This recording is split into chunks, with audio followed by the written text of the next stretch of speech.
The night I threw the end of fear party was supposed to be simple, stupid, and forgettable. The kind of night where nothing mattered except cheap music, bad decisions, and pretending finals week hadn't chewed us up and spit us out like old gum. I wasn't planning on becoming an accidental vigilante.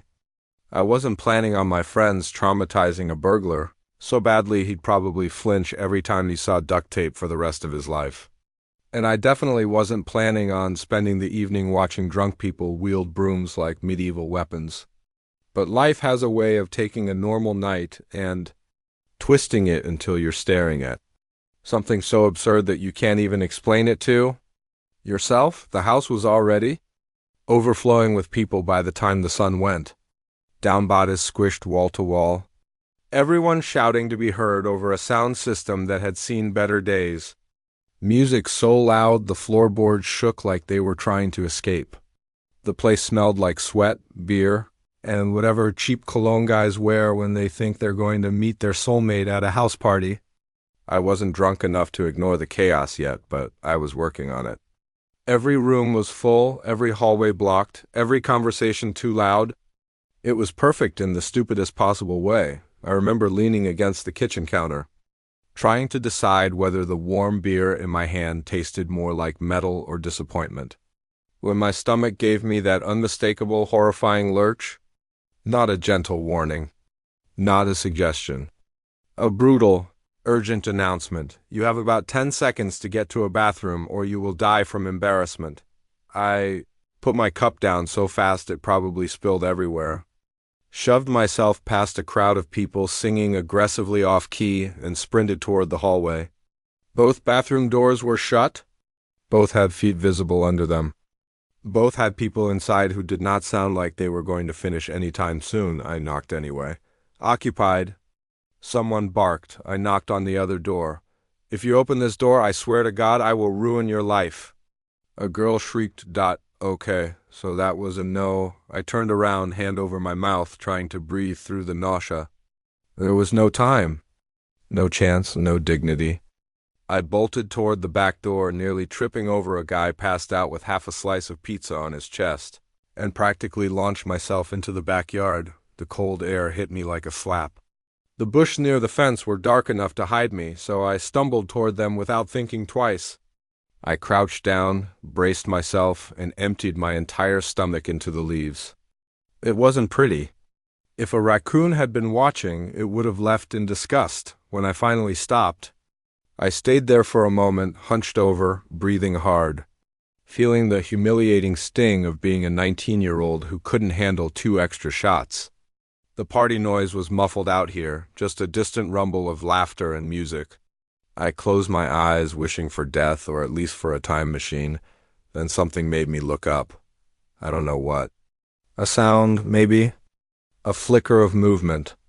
Or maybe just the strange sensation that something wasn't right. Across the narrow strip of yard, separating my house from my neighbor's. One of his windows was open, wide open. That alone wasn't alarming. Except I'd seen my neighbor Evan inside my house not even 15 minutes ago. He lived alone. He never left his windows open when he wasn't home. And even through the dim backyard lighting, I could tell the curtains had been pushed aside harshly. Not gently, like someone trying to let fresh air and movement inside the room. A figure was hunched over a desk, moving quickly, frantically, pulling drawers open, sweeping things into a bag. A travel bag. A big one. And it wasn't filled with clothes. It was filled with electronics, jewelry boxes, envelopes, and anything that looked remotely valuable. At first, I thought maybe my brain was still recovering from vomiting. Maybe I was hallucinating. Maybe Evan had a secret brother he'd never mentioned. Or maybe someone was helping him pack for a trip. But then the figure turned slightly. Giving me a partial view of his face, I knew instantly. He wasn't a friend. He wasn't family. He wasn't supposed to be there at all. His posture was tense and jumpy, his eyes scanning the room like someone expecting to get caught any second. He moved too quickly, too nervously. His hands were shaking, and he kept stuffing things into the bag like he couldn't believe how much luck he was having. My entire brain short-circuited. I stared for a good 5 seconds. Frozen to the spot. Then it hit me like a punch to the chest. Holy shit. I'm watching a burglary happen in real time. All the adrenaline my body had been saving for a more heroic moment suddenly flooded into my system. I didn't think. I didn't plan. I just ran. I sprinted back toward the house, stumbling across the uneven grass, almost face-planting twice. When I crashed through the back door, people turned to stare, probably assuming I was drunk or dying or both. I didn't care. I cupped my hands around my mouth and yelled at the top of my lungs, "There's someone robbing the house next door." Nothing happened. The music was too loud. Someone bumped into me and laughed. I climbed onto a chair, then onto a cooler, waving my arms like a lunatic. "Hey, listen to me. There's a burglar next door." That did it. The music lowered. Heads turned. People quieted. Someone near the speakers shouted, "Wait, what?" I repeated myself louder. "A guy is in my neighbor's house stealing shit. I saw him through the window." Immediately, the crowd split itself exactly the way I should have expected. The girls pulled out their phones and started calling the police. The guys did something else entirely. I watched, horrified, as a group of them locked eyes and had what I can only describe as a primal, unspoken conversation that went something like asterisk, burglary, crime, fight? Let's do this. Before I could stop them, they grabbed whatever they could find, brooms, mops, a plunger, and God help us all. One guy proudly lifted a roll of duct tape like it was Thor's hammer. "Guys, no guys." I yelled. Too late. They stampeded toward the backyard like an angry posse in a cartoon. I tried to follow, yelling that the police were already coming. But rationality had left the building 15 minutes ago. They reached Evan's window, climbed inside like idiots, and immediately caused the burglar to panic. The man's head snapped toward them. His eyes widened with pure terror. He dropped the jewelry box he was holding, scrambled for the window, and tried to climb out. He didn't make it. 5 drunk college dudes tackled him at once, slamming into each other and the wall as they dragged him through the window. It was chaos, arms and legs everywhere, someone swinging a broom wildly, another tripping and face planted onto the grass. It looked like a rugby match played by toddlers. The burglar flailed for a moment, then froze completely, realizing he was hopelessly outnumbered and deeply outmatched. His face was a mask of horror. He whispered something like, "Oh God, please," which none of the guys heard or cared about. Then Duct Tape Guy stepped forward. He approached with the solemnity of a man fulfilling his destiny. The burglar saw him and started shaking his head violently, but he couldn't move. 3 guys were pinning him down. The tape made that sharp ripping sound that feels threatening even when it's used for normal things, and then they started wrapping him around the wrists, then the ankles, then the arms. Then, for some reason, his entire torso, like they were trying to mummify him. He didn't fight. Not because he didn't want to, he just seemed too stunned, too horrified, too confused about how a simple burglary had turned into this weird, humiliating nightmare. And the drunk idiots doing the taping were laughing like this was the best idea they'd ever had. I tried to intervene. "I swear I did." "Guys, seriously, stop. The police are coming." "Relax," Duct Tape Guy said cheerfully while wrapping the burglar like a Christmas present. "We're just detaining him." "Detaining him? Since when are you a cop?" He shrugged. "Since now." It only got worse. One of the guys disappeared into my house and returned with a giant black trash bag, the industrial kind used for yard work. "Let's put him in this." He yelled. "What?" "No," I shouted. "Yes," everyone else shouted back, and before I could physically stop them, they lifted the burglar, who now looked more like a terrified caterpillar, and slid the bag over his legs, then up to his chest, leaving only his head sticking out. They tied it around him with more tape, securing it like some horrifying arts and crafts project gone wrong. The burglar whimpered, "Please, I'll go, I'll never come back, I swear, please just let me." No one listened. Someone said, "He looks like a giant burrito." Someone else said, "Human caterpillar." Everyone laughed. I wanted to sink into the earth and disappear. I didn't even have time to process the absurdity because 2 guys announced they were going to the dollar store to buy more. Restraints. They ran off, still drunk, leaving the burglar half wrapped on the lawn like discarded furniture. I checked my phone. 4 minutes until the cops arrived. I breathed a little easier. All we had to do was keep the situation calm until the police. Then I came back outside and saw they had tied the burglar upside down to a lamppost, wrapped like a cocoon. Dangling. Helpless. Mumbling for mercy, and my friends were dancing around him with a portable speaker, blasting music like it was some kind of victory celebration. I wanted to die. I wanted to fast forward through time. I wanted the police to magically appear, but they didn't. They took 15 more minutes. By the time they arrived, neighbors had come outside, stared at the scene, and instead of getting angry, burst out laughing when they learned he was a burglar. The cops tried. They really did, to keep straight faces. But they couldn't, one officer muttered. "Are you kidding me?" While shaking his head, smiling, they cut the man down, still cocooned in tape, and stuffed him gently into the back seat of the patrol car like he was luggage. And then, as they drove away, I swear the burglar was still wrapped like a human caterpillar, and that was only the beginning.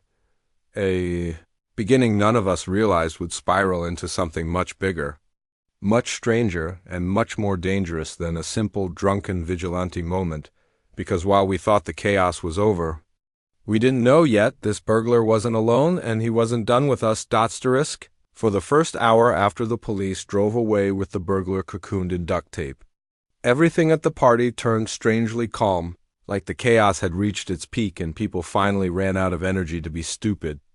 But underneath the laughter, the music, the stories that already exaggerated what happened. "Bro," he was crying like a toddler. "Dude." He begged for mercy in like 5 languages. Man was shaking so hard he almost vibrated out of the tape. I felt a weird tension lingering in the air. A pressure I couldn't name yet. The cops hadn't yelled at us, which should have been a good thing.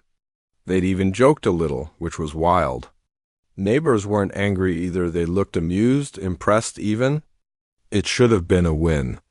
The burglary was stopped. The house was safe. The criminal was caught. But something about the burglar's face stayed stuck in my mind. Not just the fear anyone would be scared if 50 drunk college kids held them down and wrapped them like a holiday ham. No, it was something else. Something behind his eyes. A calculation. A quiet hatred. A promise of something, and the way he looked at me specifically, that part I kept replaying. He didn't know any of the others. But he saw me first. He saw me run. He saw me warn everyone. He saw me shouting from the window. He knew my face. As that realization sank in, the noise of the party faded behind me. I walked into the backyard again, needing air, needing space, needing to process the insanity we'd all just created. The lamppost was still there, with pieces of duct tape dangling from it like sad party decorations. A torn trash bag fluttered weakly in the wind. The grass was trampled. Someone had left a broom leaning against the fence like they'd just finished slaying a dragon. I rubbed my face with my hands, trying to shake off the unease. It was just a burglar. Just a guy who picked the wrong house. Just dumb luck, right? I was still standing there when Evan, my neighbor, the owner of the burgled house, approached me. His face was flushed, his hair a mess, his shirt inside out. He looked like he'd been 3 drinks past responsible for at least an hour. "Dude," he said, dragging the word out like it weighed 10 pounds. "Did we really just beat up a criminal with brooms?" "No," I said automatically. "We didn't beat him up, we, detained him." He squinted at me. "Bro, he looked like a pinata." I sighed. "Okay, maybe we detained him too hard." Evan laughed and clapped me on the shoulder. "This is the best night of my life." Somehow, that made my stomach tighten even more. The party slowly drifted back to its normal, loud, messy rhythm. People laughed about the human caterpillar incident. Someone started a chant. Someone else filmed a TikTok reenactment using a rolled-up mattress and a guy pretending to cry. Everyone else started dancing again like nothing weird had happened, but I couldn't shake it. I wandered inside, moving through the clusters of sweaty bodies until I reached the kitchen sink. I needed water. Or maybe I needed clarity. Oh, maybe I needed to never drink again. Someone shoved a bottle of cheap rum at me. Dude, take a victory shot. No thanks, I muttered, waving it away. You stopped a robbery, man. You're a hero. I didn't feel like one. Heroes didn't feel this uneasy. Heroes didn't feel watched. I drank water instead, leaning against the counter, trying to drown out the noise of my thoughts. The party felt too loud now. Too bright. Too chaotic. Like the energy had shifted into something reckless. Vibration buzzed in my pocket. At first I thought it was one of my friends. But then I looked at the screen, unknown number, for some reason that made the hair on my arm stand up. I let it ring. It stopped. Then immediately rang again. Same number. I hesitated. Then answered. Silence. A quiet, empty, heavy silence. Like someone was listening. Hello? I said cautiously. No answer. I pulled the phone away to check the screen. The call was still connected. Someone was on the other end, breathing faintly. Who is this? I asked. Still no answer, but I heard something in the background, a faint hum. A rustling, a distant car engine, then very softly, almost swallowed by static, a voice. You made a big mistake. I froze. My grip tightened on the phone. What? I whispered. The voice was calm, cold, not yelling. Not frantic. Just quiet, sharp, and certain. Tell your friends they shouldn't have touched him. My stomach dropped. Who are you? No answer, just slow breathing, then, you're all going to regret it. Click. The line went dead. I stood there, gripping the phone so hard my hand hurt. My brain went blank for a moment, everything in the room dimming as that sentence replayed over and over. Tell your friends they shouldn't have touched him. You're all going to regret it. I swallowed hard. Maybe it was a prank. Maybe someone from the party saw the cops and wanted to mess with me, but deep down, I knew it wasn't a joke. Something about the voice. The calmness. The certainty. The timing. It felt real. I stumbled out of the kitchen, scanning the room, suddenly hyper-aware of every shadow, every open door, every unfamiliar face. The house felt too exposed, the windows too wide, the music too loud to hear anything dangerous approaching. I found my closest friend, Mark the duct tape guy, and grabbed his arm. I just got a weird call, I shouted over the music. From someone saying we made a mistake. Mark blinked at me, confused. Bro, what are you talking about? A call? A threat. Someone said we shouldn't have touched the burglar. He burst out laughing. Dude, you sure you're not just freaking out over nothing? Probably someone prank calling. People do that. It didn't sound like a prank. Asterisk, he rolled his eyes. Okay, then who was it? The burglar? How'd he get a phone while taped up like a mummy? He had a point. But that didn't explain the chill running down my spine. Dude, relax, Mark said, slinging an arm over my shoulder. We're fine. The guy's arrested. The cops took him. He's gone? End of story. But I couldn't accept that. Something in Mark's eyes told me he didn't fully believe his own words. He said it like he needed himself to believe it, before I could argue more. The front door slammed open so hard it rattled the hinges. Everyone turned. A girl ran inside, out of breath, panic in her eyes. Hey! Everyone! There's something outside! The music stopped instantly. People crowded around her. What? What's going on? She gulped for air. There's someone in the bush. Behind the fence. He's watching the house. The room filled with a wave of murmurs. My heart stopped. The phone call. The voice. The threat. I didn't think.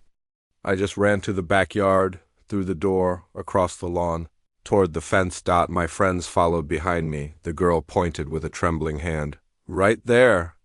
I swear I saw him crouched in the bush. We all stared into the darkness. At first there was nothing, then a shape, a faint outline of a person. Crouched low. Not moving, watching us. Someone shouted, Hey!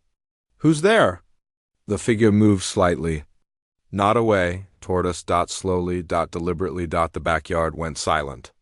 The air felt heavy, dangerous. Mark took a shaky step forward.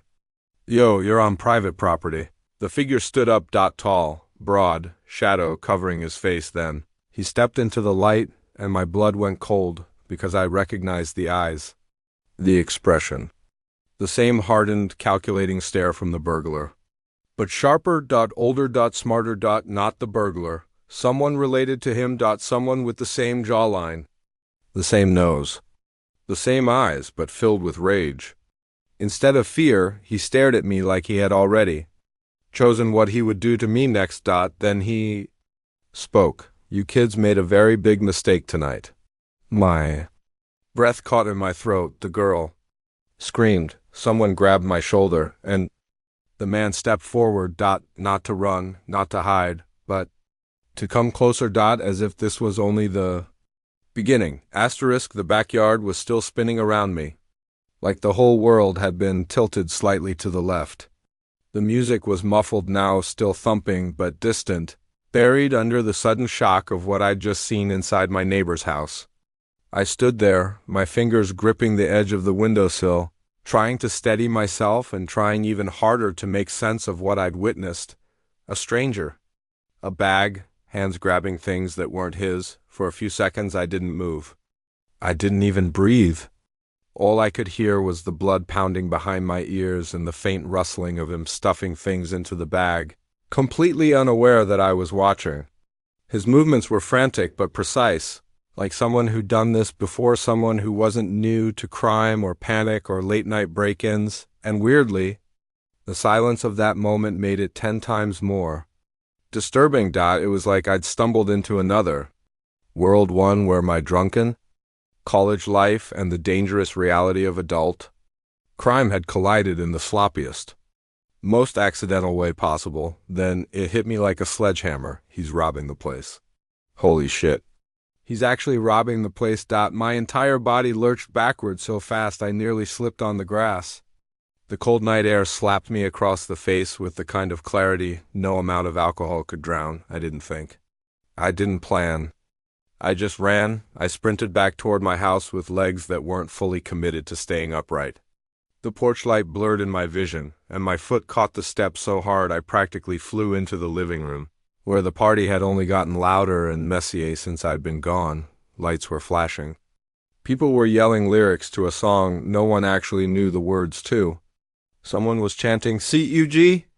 Chug, chug," at a guy who was already on his knees in surrender, and there I was slamming through the crowd like a man possessed. Guys, everyone listen!" I yelled. No one listened. Someone handed me a cup of something neon blue, and for a split second, my brain still drunk and confused almost accepted it out of reflex. No. Stop. Listen. I grabbed the nearest person's shoulders and shook them. It was Spencer, who was already 3 galaxies away from sobriety. Bro, why do you have leaves in your hair? He slurred. That's not the important part. The music thumped louder. Someone turned on the fog machine for no apparent reason. Half the room looked like it was disappearing into clouds. I cupped my hands around my mouth and screamed again. My neighbor is being robbed. That did it. Not everyone heard me, but the people who did suddenly went still, their expressions shifting from confusion to surprise to the kind of stupid excitement drunk college guys get when they think a crime is happening and they might get to be heroes. A couple girls gasped and immediately pulled out their phones to call the police, but the guys reacted like I'd told them there was a dragon outside that needed slaying. Where? Right now? Are you serious? Bro, let's go.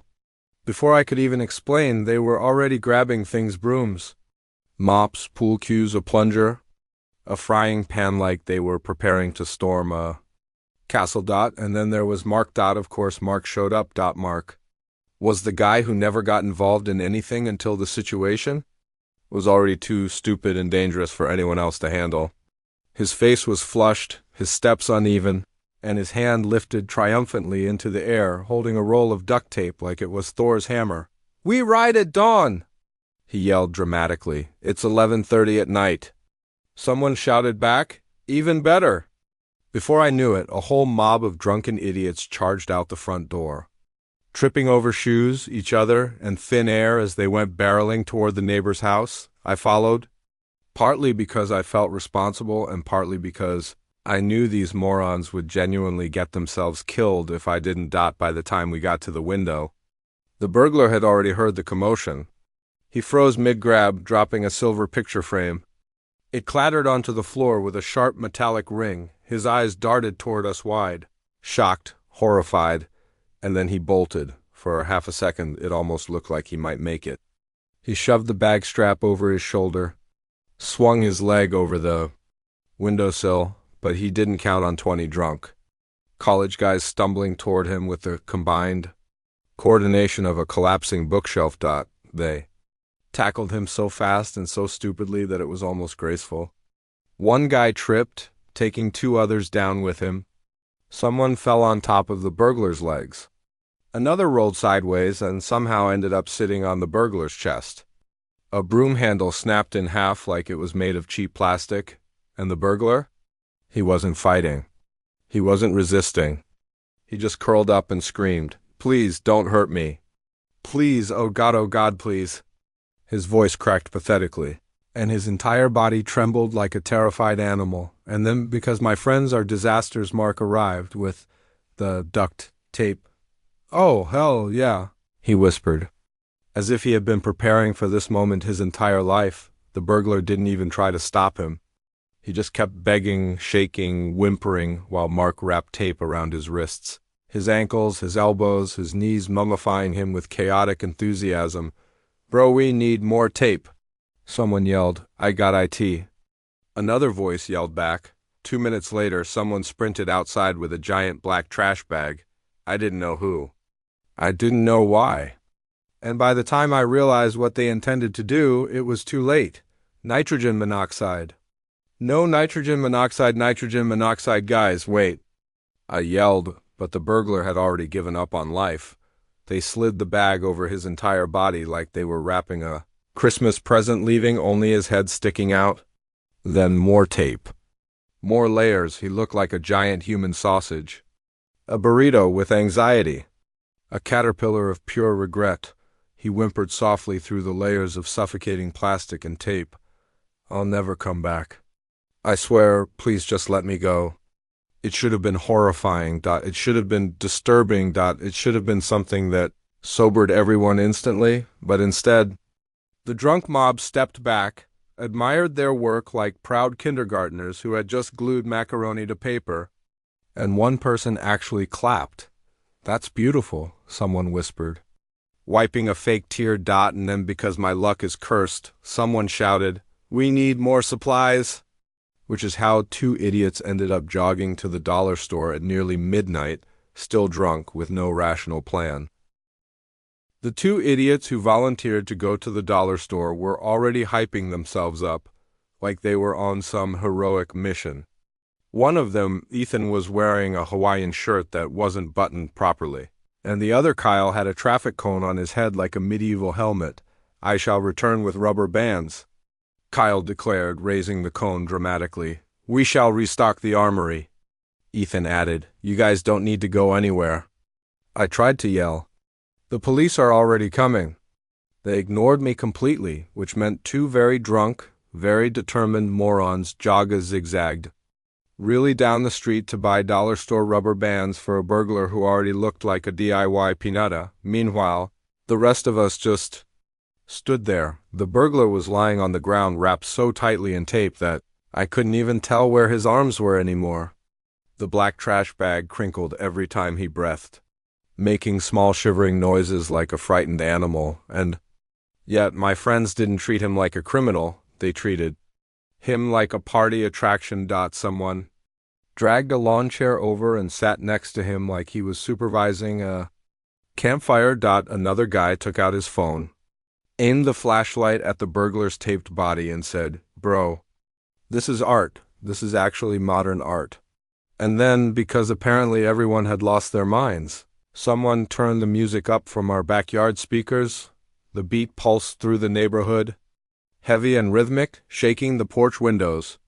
And the whole time, the burglar sat in his weird plastic cocoon, shivering and muttering under his breath, I'm sorry. I won't come back. Please." Honestly, if I wasn't so stressed, I might have felt bad for him, but at the same time, He did pick the absolute worst house to rob. I crouched beside him, trying to talk some sense into the situation. Look, I said softly. The cops will be here any minute. Just relax. No one's going to hurt you. His eyes darted toward me, wide, wet, desperate. Someone tied my legs together with 3 layers of tape, he whispered hoarsely. I can't feel my feet. That's probably normal, I said. It is not normal. Okay, fair.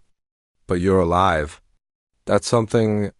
He groaned and closed his eyes like he was praying for the sweet release of death before I could say more. Ethan and Kyle returned running at full speed, stumbling over their own feet, gasping like they'd just escaped a war zone. We're back! Ethan shouted. We have acquired. Kyle held up a single brown rope.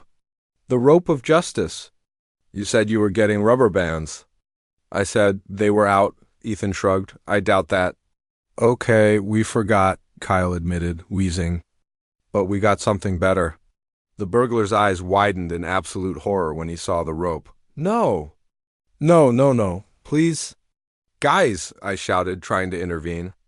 What are you even planning to do with that? Ethan's answer was simple and terrifying. Enhance. And like that, the chaos resumed.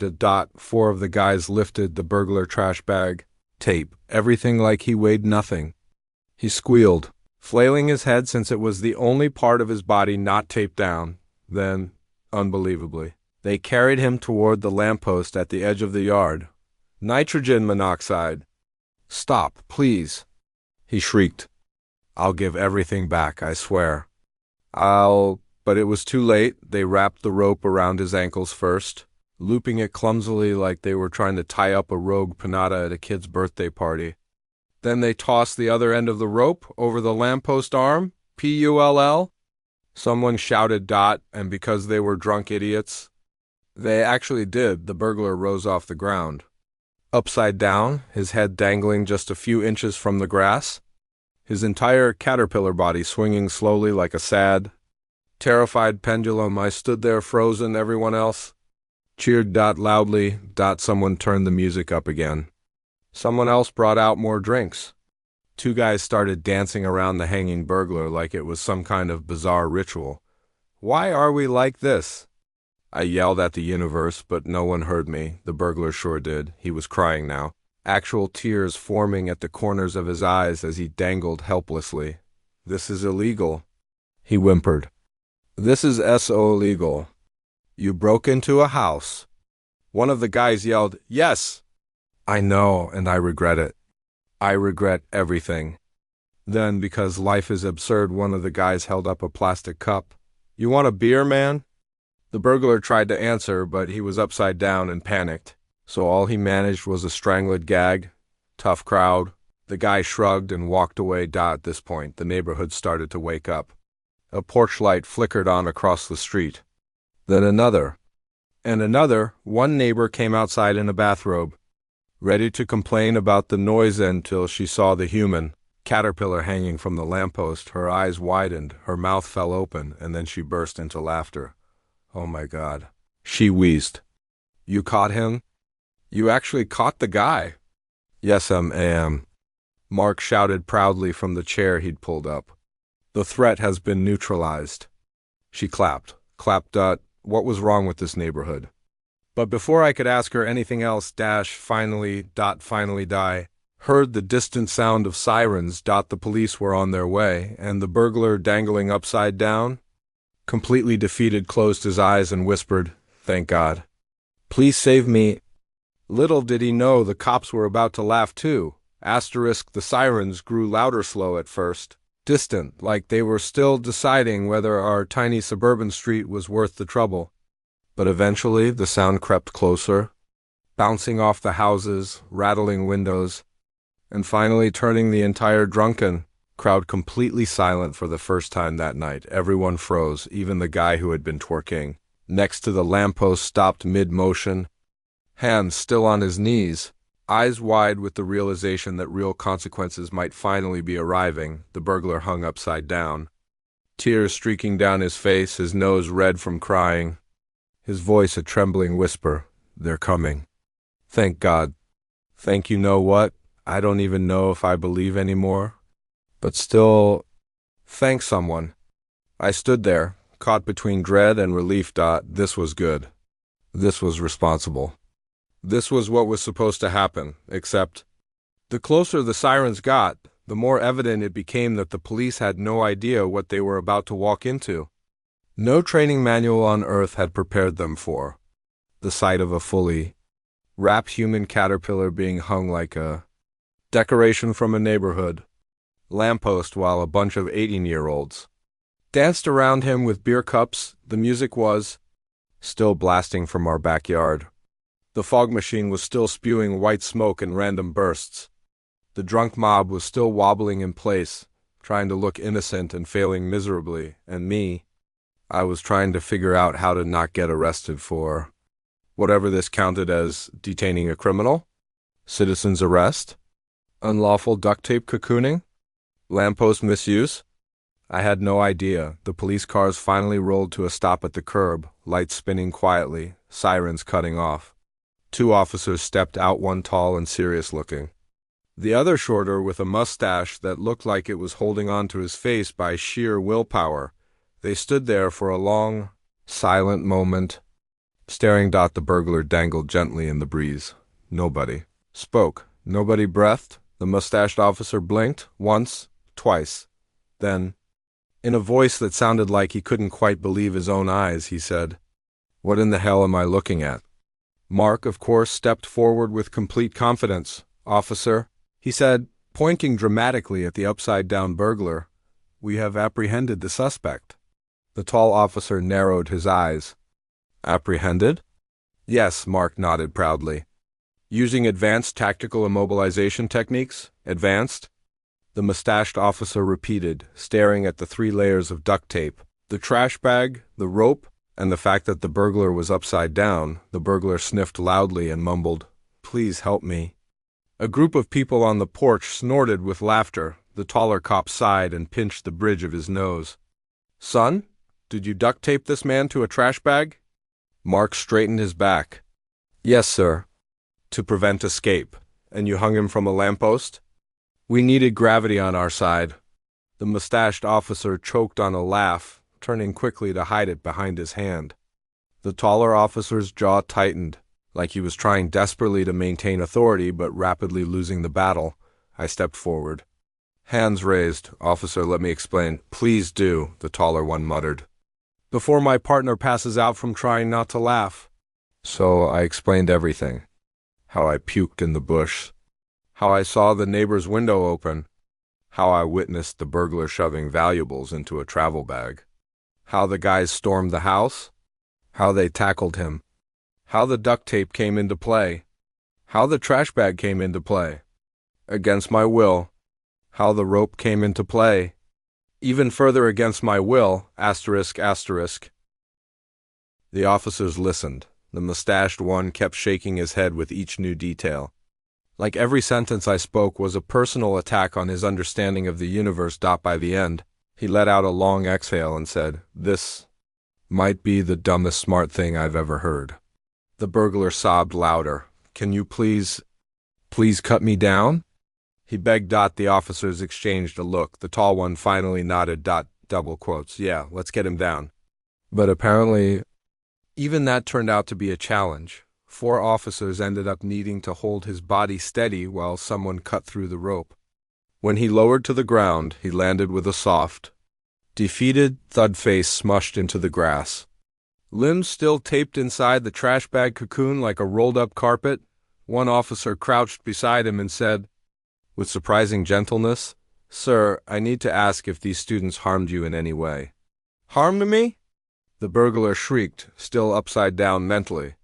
"They hung me from a pole like I was a Halloween decoration." "Yes, but did they injure you?" He paused, thought hard, realized the truth. "No," he admitted. The tall officer raised an eyebrow. "So they didn't strike you?" "No, just brooms." "But lightly. And they didn't physically hurt you at any point?" "No," the burglar groaned. Just emotionally." The mustached cop chuckled. "Yeah, well, that's out of our jurisdiction." Then, incredibly, unbelievably, The officers began cutting through the duct tape, layer by layer, fiber, peeling the trash bag back like they were unwrapping a deeply traumatized Christmas present. When his arms finally came free, the burglar stretched them out like he was re-entering the world. After being cryogenically frozen, they lifted him to his feet. He swayed. He blinked, looked around at all of us, and then he started crying again. The mustached officer guided him toward the squad car.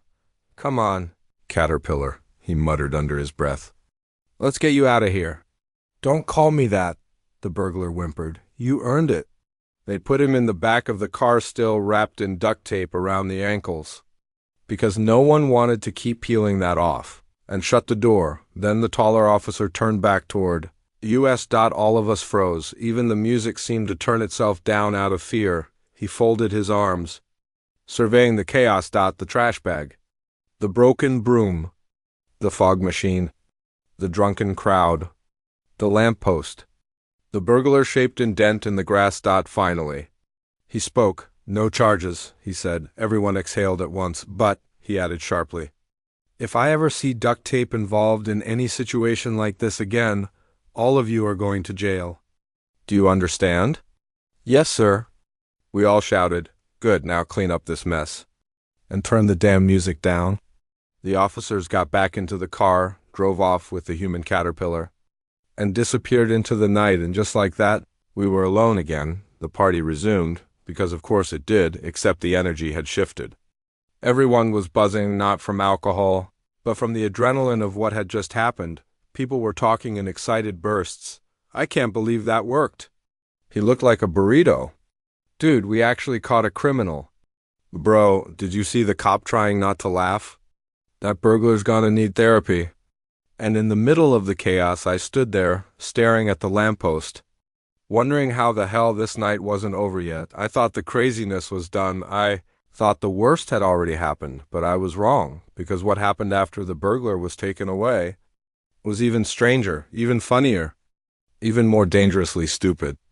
And it would end up dragging us into a situation none of us saw coming, a situation that would follow us way beyond that night, a situation that would turn the human caterpillar incident into something legendary, and something we'd spend months trying to forget for about 20 minutes after the cops left, with the burglar still partially taped like a giant leftover burrito. The mood of the party was a strange mix of triumph and shock.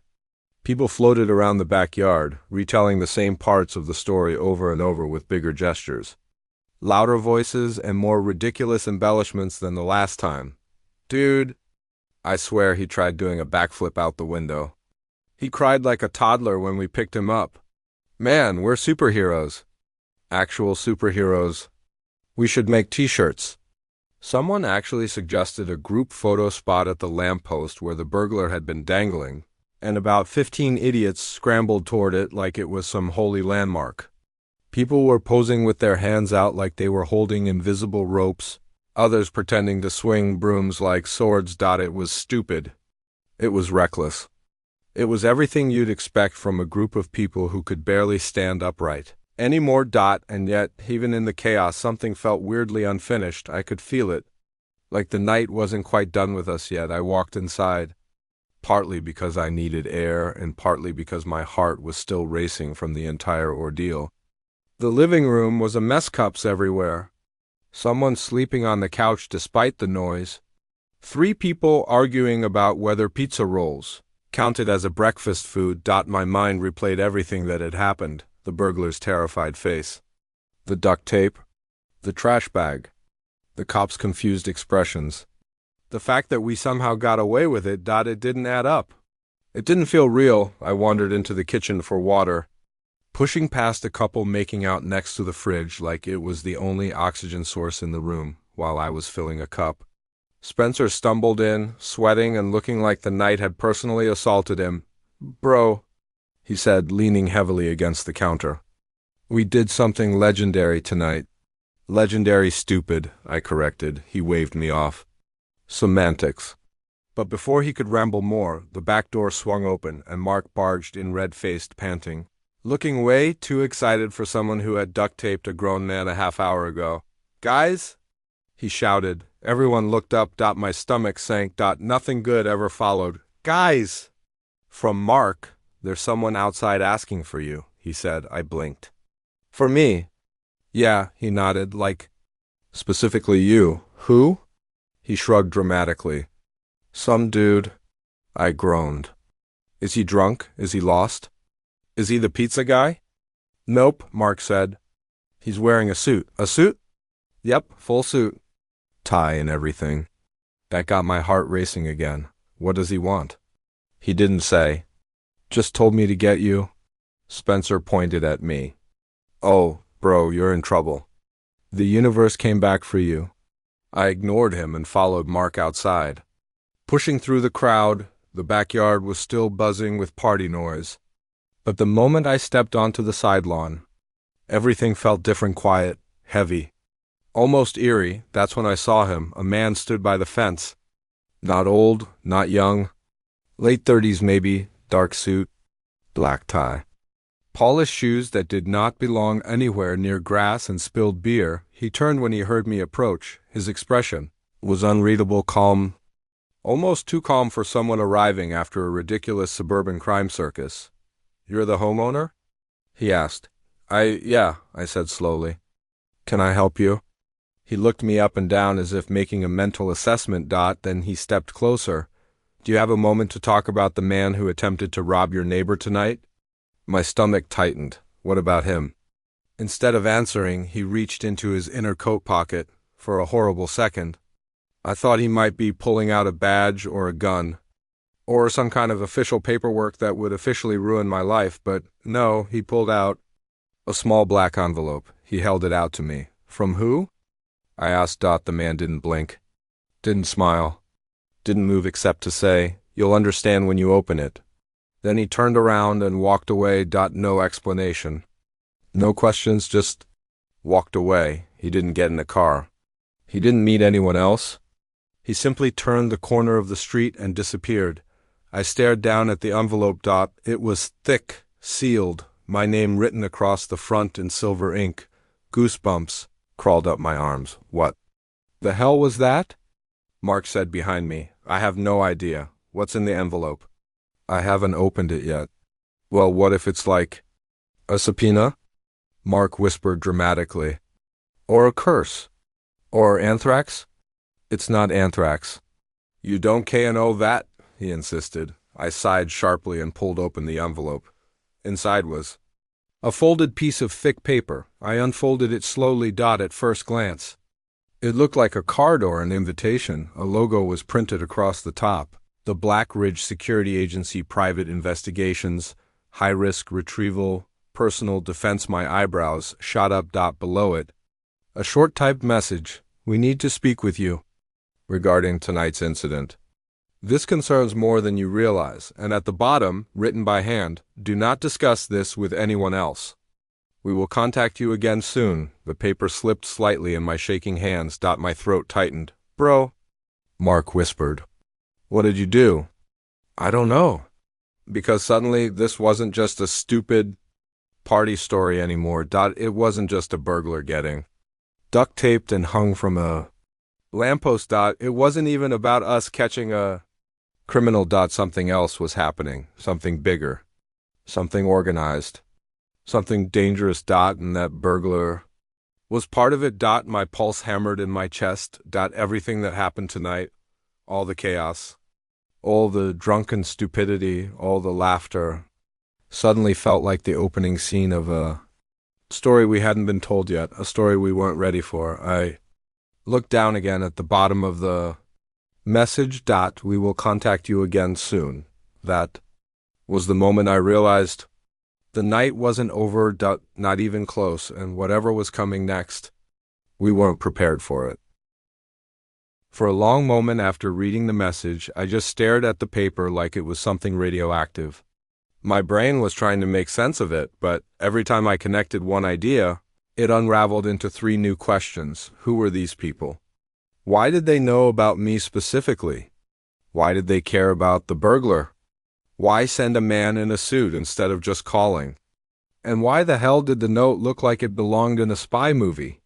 Mark stood behind me frozen. his usual idiotic expression replaced with something bordering on actual fear. "Dude," he whispered. "We're screwed." "We're not screwed," I said, though the quiver in my voice disagreed. "There is literally nothing about that note that says we're not screwed." He insisted. "Blackridge Security? That sounds like the kind of group that shows up in documentaries titled, 'He Vanished Without a Trace.'" I folded the note and slid it back into the envelope, trying to feel even a tiny bit in control. It didn't work. Before I could decide whether to burn it, hide it, or eat it, the sliding door opened and Spencer leaned out. "Bro, the party is dying without you. Someone just tried to microwave tequila. We need adult supervision." Normally I would have laughed. Tonight I barely reacted. Spencer noticed. "What happened? You look like you saw a ghost?" Mark and I exchanged a glance. I remembered the handwritten warning. Do not discuss this with anyone else. That wasn't a suggestion. It sounded like a threat. "Nothing," I said. "Just stepped outside for air." Spencer frowned but didn't push. He waved us back inside and left the door open. We stayed outside a moment longer. "What are you going to do?" Mark asked. I swallowed hard.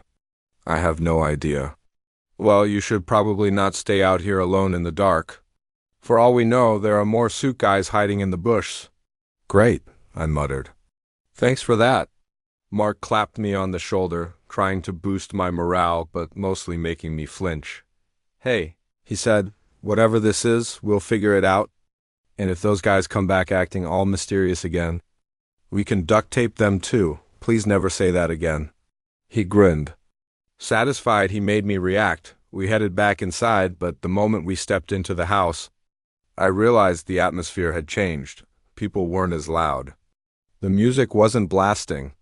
There was a quiet tension in the room, like everyone subconsciously felt the shift. It didn't help that the story of the burglar had already evolved into some mythical legend. Every 30 seconds someone new asked, "Is he okay? Where did they take him? Are we on the news? Did anyone record it?" I slipped away to the hallway to breathe, but the moment I leaned against the wall, my phone buzzed, a new text message from an unknown number. My stomach dropped. "Unknown. Do not mention the letter. We are watching for your cooperation." I nearly dropped the phone. Another message came through immediately. "Further instructions soon. Stay available." I looked around the hallway instinctively, as if I'd suddenly catch someone in a dark suit peeking from behind a houseplant. Nobody. I texted back before I could stop myself. "May, who is this?"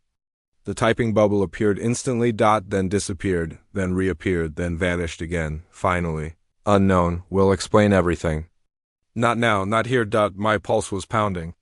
I locked my phone and shoved it in my pocket like it had suddenly become dangerous to touch. My head was spinning. The party noise felt far away. My thoughts were drowning each other out. I didn't understand any of this. Why me? Why involve us? Why tonight? I slowly walked back toward the living room, trying to pretend things were normal. But everything in me felt tense, alert, hyper-aware of every sound. That's when I spotted Claire, the cute brunette from our econ class, standing by the stairs talking to her friend. She caught my eye and smiled. Under normal circumstances, my brain would have short-circuited and I would have practiced my lines in my head like an idiot tonight. Nothing felt normal. But she walked over anyway. "Hey," she said softly. "You okay? You look pale." I forced a smile. "Yeah, just a weird night." "Yeah, I heard about the whole burglar thing." She laughed lightly, then stopped. "You seriously okay? You look like you're thinking about 12 things at once." If she only knew. "I'm fine," I lied. "Just tired." She opened her mouth to say something else, but before she could, the house lights flickered. Once, twice, 3 times. The music cut out. Everyone in the living room paused. Then the power shut off completely. The room went dark. Someone screamed. Someone else dropped a cup. A few people cheered, assuming it was some party prank. I pulled out my phone instantly, and the screen lit up with the message I had feared. "Unknown. Your power outage is not accidental. Stay where you are. Do not leave the house." My heart slammed against my ribs. Someone was outside, watching, interfering. This wasn't a prank. Claire grabbed my arm. What's happening? I don't know, I said. Though my trembling voice gave away the truth, Mark stumbled toward me from across the room, his face illuminated by his phone flashlight. Did you see that? He whispered urgently. The power box outside, it's open? What? I was smoking out back when the lights cut, he said. I went to check, and the panel is literally hanging open. Wires everywhere. Someone messed with it. A cold chill crawled up my spine. Someone had been here, close, while we were inside before I could respond. Another message vibrated in my pocket. With shaking hands. I checked it. Unknown. They're already near your property. Lock all doors. Now I stared in horror. Who's near the property? I whispered aloud. Mark's eyes widened. Bro. Don't tell me the burglar had friends. The house erupted with confused voices and shifting shadows, and then outside in the pitch-black yard. A single, deliberate knock echoed against the sliding glass door. Everyone froze. Silence swallowed the entire room. Then a second knock. Slow, heavy, intentional. No one moved. No one breathed. My phone buzzed again. I looked down. Unknown. Do not answer that. We're on our way. My blood ran cold. Whoever was outside. Wasn't a neighbor. Wasn't a cop.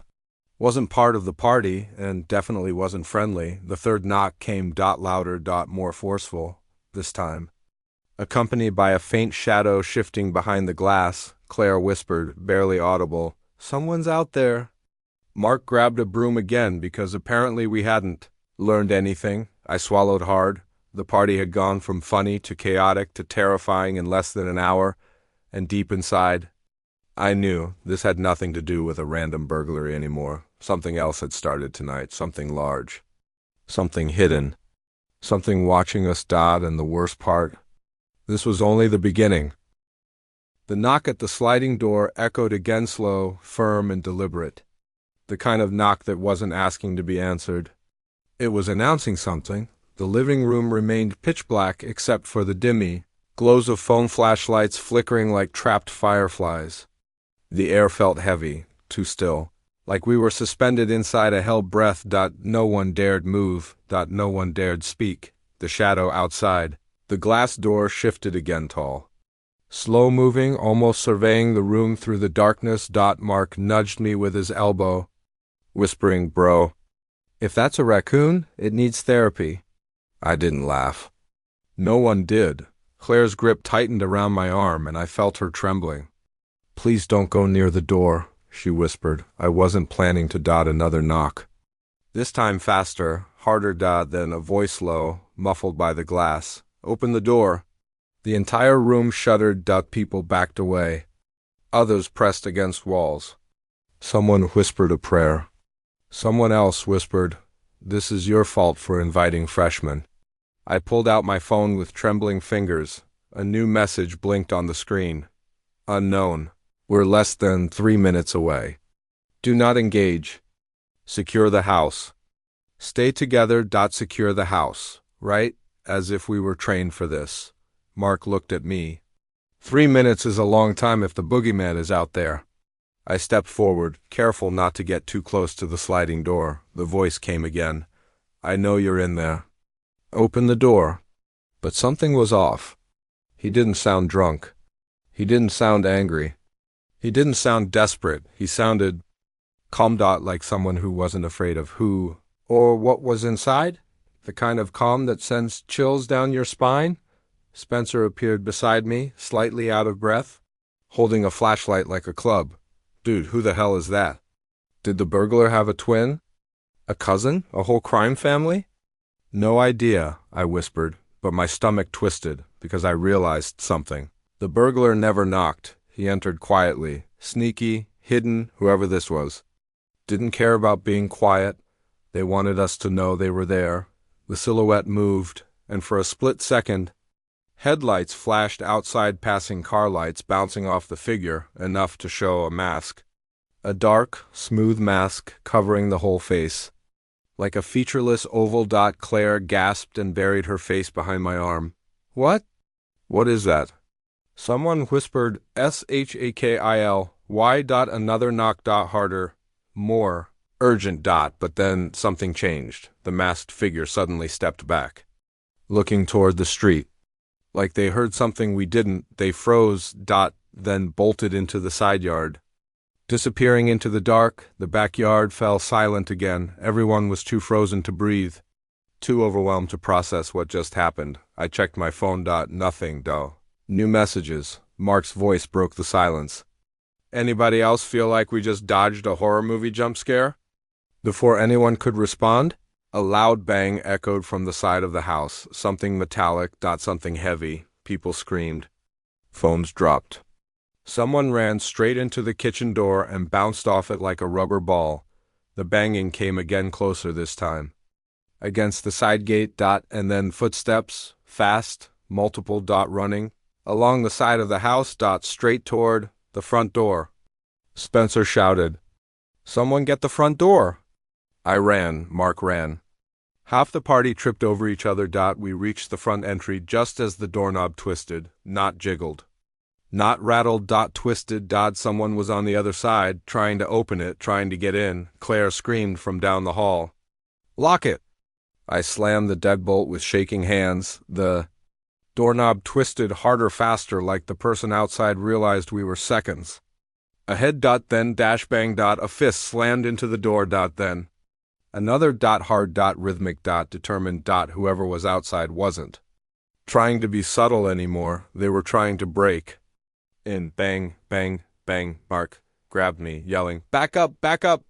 We stumbled away from the door as the pounding grew louder, echoing through the entire house. People in the living room screamed again. Someone knocked over the lamp. A girl shouted, "Call the police?" "I did." Another girl shouted back, "They said units are already dispatched." "Already dispatched? Who? Black Ridge? Police? Someone else?" My phone buzzed again. Unknown. Do not open any door. We are on the property. Stand by on the property? Meaning they were already here. Before I could ask any questions, a sharp metallic click echoed outside, followed by a muffled grunt. Then silence. No pounding. No footsteps, nothing. Just the kind of silence that makes your heart pound harder because you know something is happening. But you can't see it. The entire party waited. Breath held. Listening. Then 3 quick knocks on the front door. Not the pounding from before. This was crisp. Rhythmic. Intentional. Tap, tap, tap, tap. Everyone stared at the door like it was a portal to another dimension. My phone buzzed. Again, unknown. That knock is us. Open the door. Mark looked at me with wide, terrified eyes. "No," he whispered. "Absolutely not. This is how cult documentaries start." I swallowed hard. Claire grabbed my wrist, whispering, "Don't open it. Please don't open it." I didn't move. I couldn't. Another text arrived. "Unknown. We have someone outside who needs immediate assistance." Open the door now. My heart hammered. Someone needed help. The knocks came again, this time softer. Almost urgent. Almost reassuring. But there was no reassurance left in my body. My voice cracked. What if it's a trap? Mark held up a broom like a medieval weapon. "Then we fight." "That didn't work last time," I reminded him. "It sorta did." No, it really didn't. I stepped toward the door slowly, each movement shaky and unwilling. Everyone behind me whispered frantically, "Don't open it. Do it. Call someone." Who are these people? Where is my vape? The knocking came again. Tap, tap, tap. Then a voice, calm, low, firm. "Open the door now." Not threatening, not angry. Commanding. My hand hovered over the lock. My phone buzzed again. "Unknown. This is your only chance. Do not hesitate. Open the door." My throat tightened as I took a breath, and then slowly, cautiously, terrified out of my mind, I unlocked the deadbolt. The metal clicked loudly in the silence. Everyone behind me gasped. I wrapped my fingers around the doorknob. Turned it, pulled the door open just a crack, and immediately froze, because standing on my porch, under the dim glow of the emergency street light, was a tall man in a black suit, the same man from earlier, but he wasn't alone. Behind him, on the ground, was a second masked intruder, unconscious, zip-tied, left shoulder bleeding, and the suited man simply said, "We need to talk." The man in the black suit stood perfectly still on my porch, as if the chaos inside the house didn't affect him at all. Behind him, the masked intruder lay unconscious, arms zip-tied behind his back, legs bound, his head drooping sideways like a broken puppet. For a moment, no one in the doorway breathed. Not me, not Claire clinging to my shirt, not the crowd behind us, frozen like mannequins. Even the air felt like it was holding its breath. The suited man adjusted his gloves, then looked straight at me, his stare cold and assessing, but not hostile. More like he was evaluating how much trouble I was going to be for him. "Move back," he said. Calm, quiet, icy. I did. My feet moved on instinct, not bravery. He stepped inside the house and immediately scanned the room. Every window, every shadow, every person. "Is everyone accounted for?" he asked. His voice was controlled, but powerful in an unnervingly calm way, like he was used to taking command of situations far worse than this. I swallowed hard. "I think so." He nodded once, sharply. "Good." Then, without missing a beat, he tilted his head to the side and spoke into a small earpiece I hadn't noticed before. "South entry secured. One hostile contained. Send the remainder around the perimeter." My stomach dropped. Remainder? How many of them were there? Claire whispered from behind me, "Who is this guy?" I didn't know how to answer, because deep down, I was asking myself the same question. The team arrives. Within seconds, two more figures in dark tactical clothing appeared at the doorway, dragging another masked intruder between them. This one conscious but groaning, his mask half torn off. People inside the house panicked. Some screamed, some climbed onto furniture. One girl fainted so dramatically she should have won an award. The suited man raised a hand. "Stay calm," he said, directing his voice at the entire room. "You are safe now." Safe. It didn't feel safe. It felt like we'd been dropped in the middle of some covert operation we were never supposed to witness. Mark whispered into my ear, "Bro, I think we're in a spy movie. Except I don't remember auditioning for this role." I didn't either. The suited man looked straight at me again. "You," he said, "we need to talk privately, now." My heart jumped into my throat. "Why me?" "You know why." He nodded toward the unconscious intruder on the porch. "And they know who you are." My blood ran cold. Claire gripped my arm tighter. "Please don't go with him." But the suited man was already walking down the hallway, expecting me to follow. One of the tactical officers closed the front door behind him, sealing us inside with them. Mark grabbed my shoulder. "You're not going alone," he whispered. "If you die, who am I supposed to copy homework from?" I stared at him. "That's the reason you're coming?" "Absolutely." Before I could respond, the suited man's voice echoed back. "Bring the friend. He may as well hear this too." Mark blinked. "Okay. Nope, I don't like that wording." We followed him into the dining room, where the lights flickered back on, bright and sudden. The power was restored as quietly as it had gone out. He shut the door behind us, and then, finally, turned to face us fully. Up close, he was even more intimidating. Perfectly pressed suit, earpiece, gloves, expression carved from stone. Not a cop, not a federal agent, not any type I recognized. Something else entirely. He folded his hands behind his back. "My name is Agent Hall," he said. "Black Ridge Security." That name again. "What do you want with us?" I asked. "First," he said, "I need to confirm something important. Something related to the incident earlier tonight." "You mean the burglar?"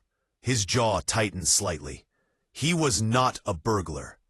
Mark and I exchanged a horrified look. "What?" Mark whispered. "Then what the hell was he?"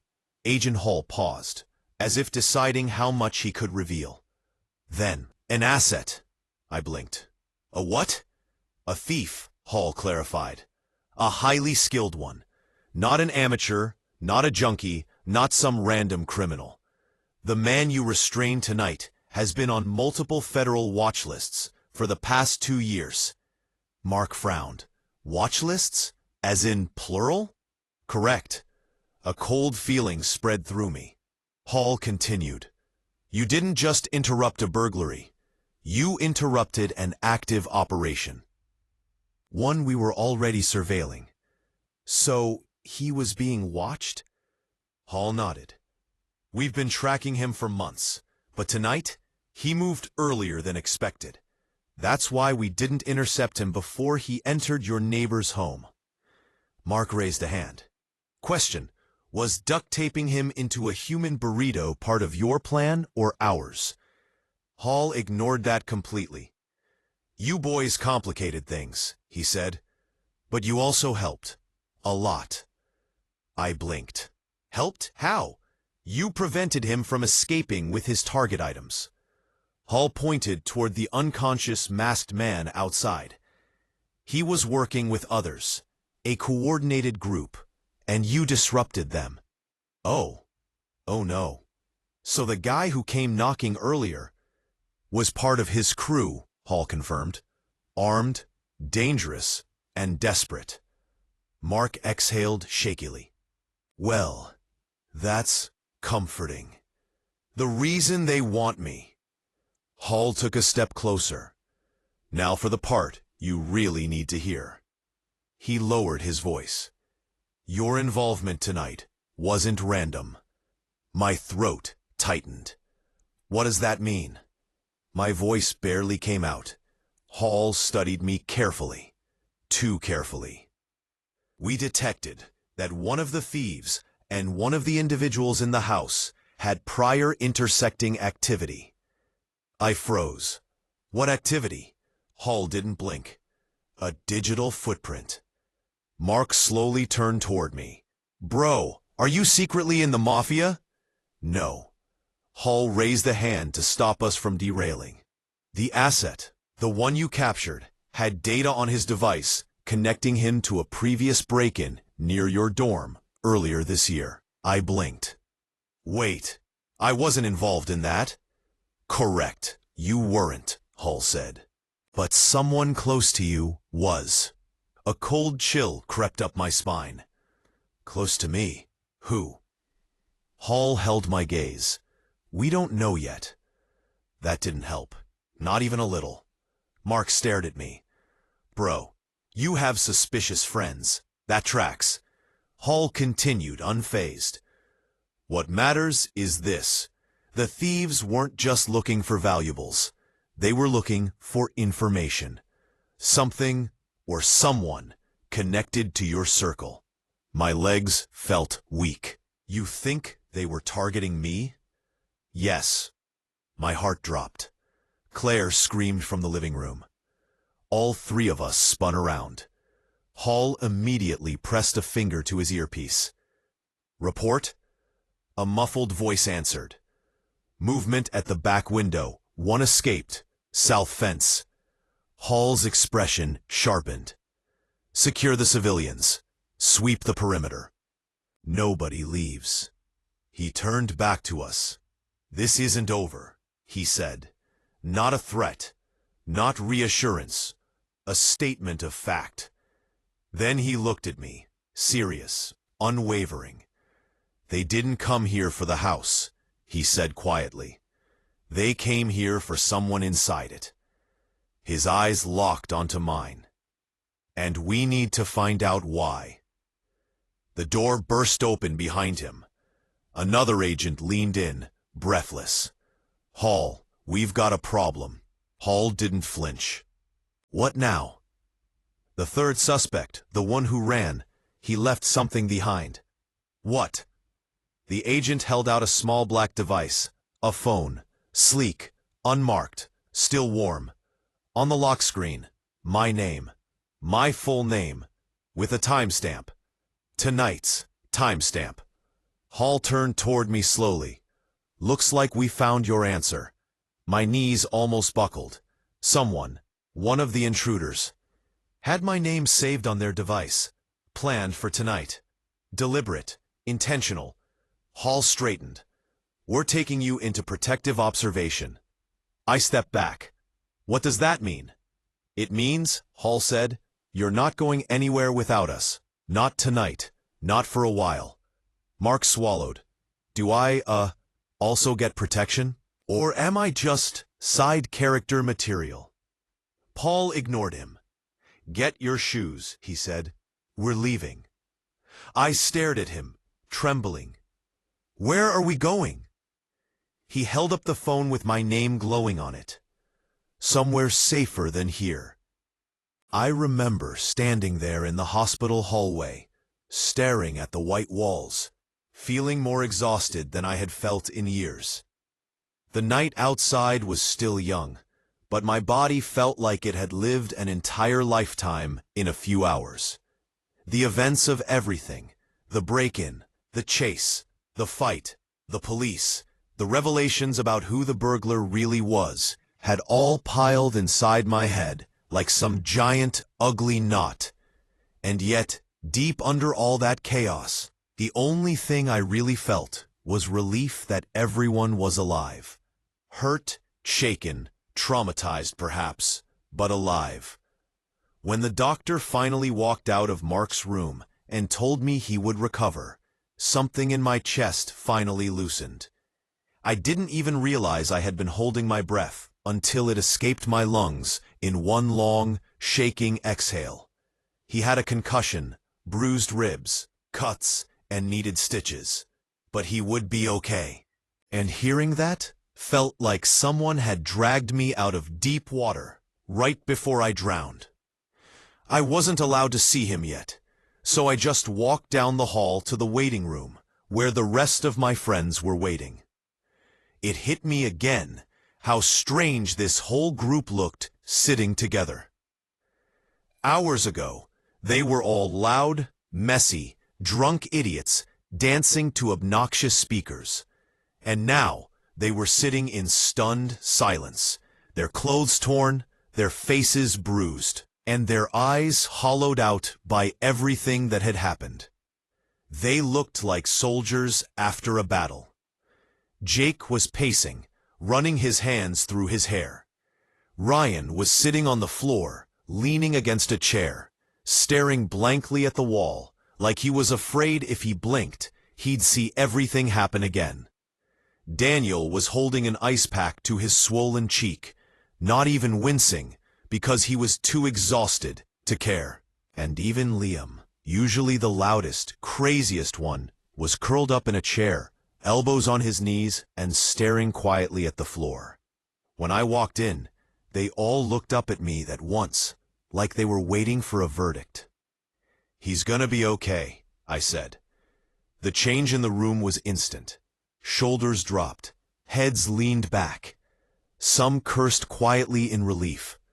I think I even saw Ryan wipe his eyes with the sleeve of his jacket. "Thank God," Jake whispered. "Dude, I legit thought we lost him." "We didn't," I said. "He's strong, and he'll be back to yelling at all of us soon enough." That actually got a shaky laugh from Daniel.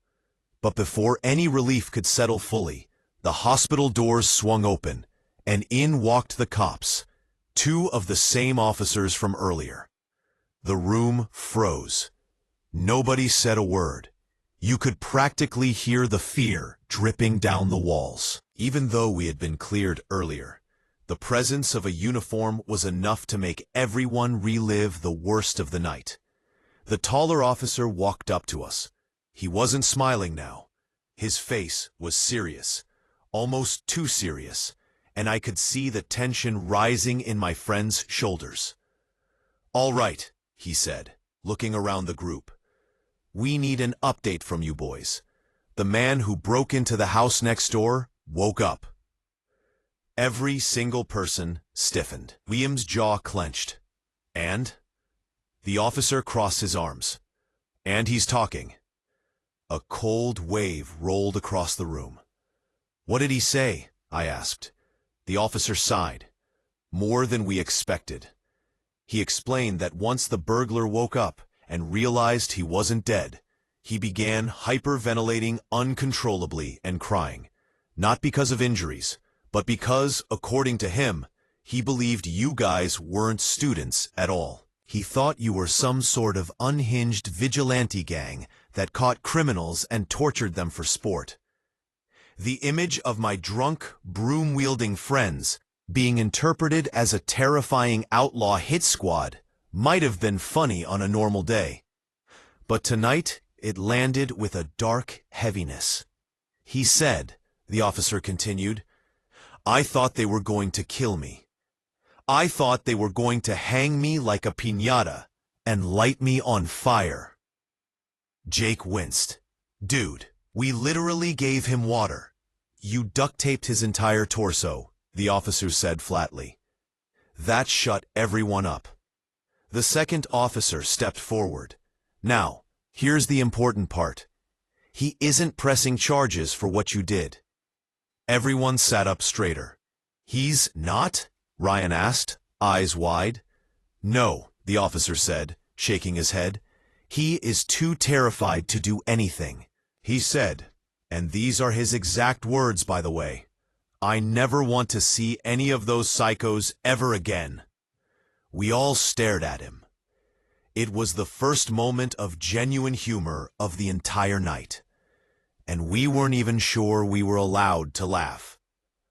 "However," the officer said firmly, "we need your full statement tonight. All of you.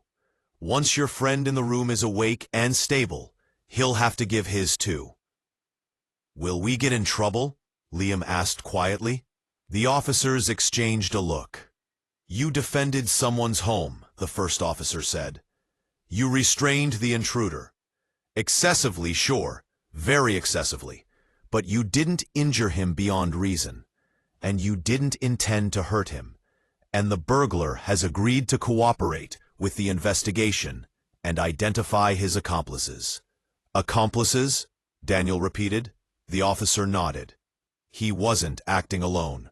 He's part of a three-man crew that had been hitting houses near campus. You boys accelerated our investigation by about a month." "Dude," Ryan whispered, "we're heroes?" The officer frowned. "Absolutely not." Everyone deflated. "But," he said softer, "you helped. A lot. And we're not looking to punish you for protecting a neighbor." A long silence followed. Then the older officer stepped closer and lowered his voice. "Between us, just don't do anything like that again. Please, for everyone's sake." Several nods bobbed up and down like obedient schoolchildren. The cops left after telling us to wait for Mark to wake up. We sat in silence again, heavy, quiet, reflective. After a few minutes, Liam exhaled. "Holy shit, we really did all that." "Yeah," Jake muttered. "I don't think I'm ever drinking again." "That's a lie," Daniel said. "Okay, well, I'm not drinking around burglars again." "That's also a lie," I said. Jake shrugged. "Yeah, probably." We all laughed, exhausted and broken and relieved. But even that moment didn't last long, because soon a nurse walked out of the hallway and gave us a small smile. "He's awake," she said. The group moved like one body, not even thinking, just following instinct. We filed down the hall and stepped into Mark's room.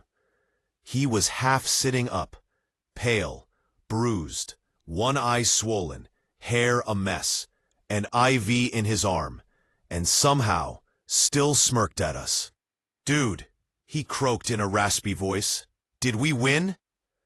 Everyone nearly burst into tears laughing. Jake rushed to him. "Bro, you scared the hell out of us. Are you okay?" Mark groaned. "I feel like I got hit by a car, then thrown off a roof, then hit by a second car." "That's pretty accurate," Daniel said. Mark looked at me. "What happened to the guy?" I took a breath. "He's alive, scared out of his mind, talking to the cops." Mark nodded slowly, then exhaled. "Good.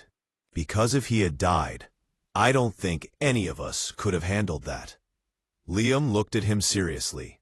"Dude, you're the reason he didn't choke you out. You fought back. You slowed him down. If you hadn't, he might have come after someone else." Mark let out a faint laugh. "Yeah, guess I did something heroic after all." "You were also unconscious for 10 minutes, Jake said." Mark glared weakly. "Shut up." We stayed with him, talking, joking, filling him in on every insane detail, taping the guy like a cocoon, hanging him upside down, the cops laughing behind their hands, all of it. Mark kept shaking his head, occasionally groaning in disbelief or wheezing out a laugh. Eventually, after everything had been told and retold, the room fell into a peaceful kind of silence. The type that comes only after surviving something that could have ended in a very different way. As we sat there, I realized this night, the chaos, the fear, the stupidity, the unbelievable luck would become the kind of story you tell years later and still can't believe it actually happened. It wasn't a story about a burglar. It wasn't a story about duct tape or brooms or upside-down lampposts. It wasn't even just about a bunch of drunk college kids making ridiculous decisions. It was a story about us, about friendship, about instinct, about doing something reckless and brave and stupid at the same time, about standing up for each other even when everything goes wrong. Mark closed his eyes again, finally relaxing. Jake leaned back in his chair. Liam whispered, "We're never going to top this story, are we?" "No," I said softly, "we really aren't." And that was the truth.